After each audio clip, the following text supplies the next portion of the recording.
My name is Rhoda. I'm a mother of 4 and married to Kenneth Mramba. I'm now 44 years old.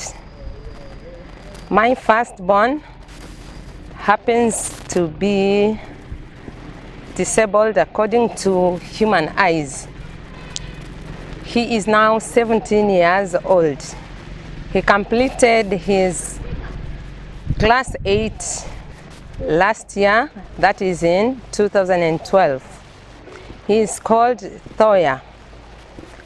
Thoya has been a wonderful boy to me because the time he was born, being my firstborn, I had a lot of expectations of my firstborn, especially after having gone through my life as a youth very successfully. Having thought that I had been very faithful to my God, I didn't expect to get a firstborn who had challenges.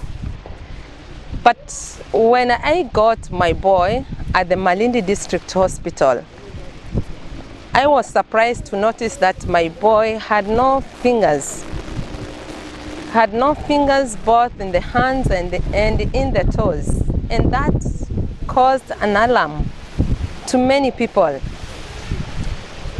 What I realized on that day is that my husband became very firm and he told me that all was well. I accepted the situation, and what came to my mind, the first thing is a scripture from the Bible, John chapter 9. It talked about a man who had been born blind, and people were raising questions as whose mistake it was, whether it was his own mistake or his parents' mistake.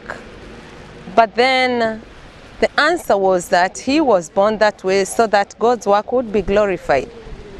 And I was encouraged by those words.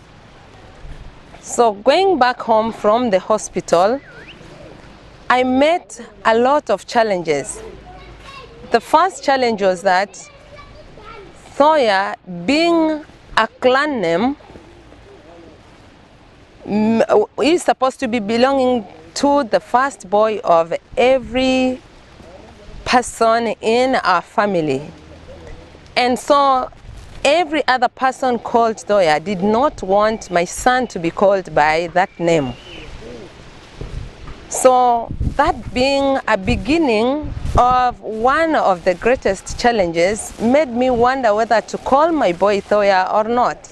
But I stayed firm and continued to give him that name. Then there came very many other challenges. For instance, people were advising me to drown him in a basin of water. Others were telling me to throw him in under a sacred tree so that dogs would come and eat him up. Then another version on the same was that I was to strip myself naked and also ask my husband to strip himself naked so that the two of us would place Thoya on the doorway or by the doorway, then cross and recross him 3 times while naked, and Thoya would die. That is something we did not do because our faith did not allow us to do it. We kept trusting God a lot for that. And very many people did not want to get hold of Thoya because they felt he was a bad omen. He is a boy who had come from evil spirits as they were concerned. Or rather, he was supposed to have come as a result of a curse. So it gave us a lot of challenges. But one thing that kept encouraging me was that each time I spoke to my God, I always got a lot of encouragement and a lot of strength to move on. Now, it had been so said that my boy was neither going to speak, nor was he going to hear or even walk. But then after putting ourselves into deep prayers, we thought of fasting because In the Bible, we are told that there are some things that would not come by easily unless we commit ourselves to God, even through fasting. So my husband and I resorted into fasting. So we fasted for quite a number of days, and by the time Thoya was 10 months old, he started speaking. And whenever we called him, he would turn towards us. I thanked God for that. Now, we had made a commitment to God that if at all Thoya was going to do anything miraculous to the expectations of human beings, we were going to slaughter a goat. And that is something that we did after 2 years of his birth. We slaughtered 3 goats for him.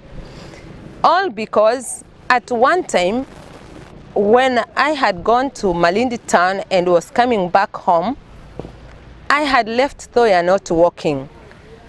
But to my amazement, when I was entering my homestead, Thoya just stood up and started walking towards me and calling out, "Mommy, mommy." That is something that touched me. It even made me cry out of excitement, because for sure I wasn't expecting that kind of miracle that particular day. And so I was more than happy to see the wonders that God was doing on him, the wonders that God was doing on this boy. Now our next dilemma was whether Thoya was going to be able to go to school. Obviously, he would not be able to go to the normal schools. So after quite some time, we heard of Gede Special School. So we decided to bring him over to Gede Special School. He was assessed and accepted. Now teachers were wondering whether he was going to be able to write. But God worked out a miracle. He was able to write using both hands. So he was integrated into the main school, where he went through 9 years successfully. He sat for his exam last year in the year 2012. And we had also told God that if ever this boy was going to do his examination, we would not even wait for the results, whether he was going to score 2 marks or 3, whatever the case. We were going to give thanks to God, and we were going to slaughter a cow for him.